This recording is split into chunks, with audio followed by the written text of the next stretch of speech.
On est sur la pire génération de téléphones existante, je rigole pas. 2025 et 2026 sont clairement des années calamiteuses pour le téléphone, hein. Entre le S26 qui est absolument désastreux, le Pixel 11 qui n'a aucun intérêt, mis à part, oh là là, une petite diode rouge comme ma copine m'appelle, j'ai trop hâte de payer 1000 € mon téléphone pour ça, et les iPhones, bon bah les iPhones, hein, on n'en parle plus depuis des années, bon, c'est pas la meilleure année. De toute façon, ça fait quoi, 5 ans qu'un nouveau téléphone tous les ans, ça sert à rien? Enfin, ça me donne même plus envie de parler de téléphone, tellement il y a rien à dire. Ça fait des années qu'on n'a pas eu une innovation notable sur un téléphone, hein. Chaque année on nous donne une mini amélioration qui justifie une nouvelle génération de téléphone, alors que les prix continuent à augmenter à cause du coût de la RAM, pour pas grand chose. Et même quand on commence à avoir de grosses innovations et tu te dis que ça peut être intéressant, on arrive quand même à avoir des inconvénients, comme par exemple le Fold 8, qui quand même pour 2000 € est quand même moins bien qu'un Fold 7, hein, si ce n'est son nouveau format.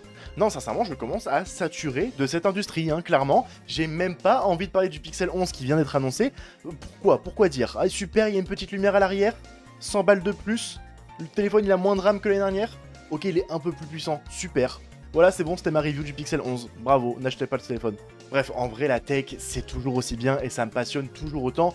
C'est juste l'industrie du téléphone qui commence à être un poil un peu saturé aujourd'hui.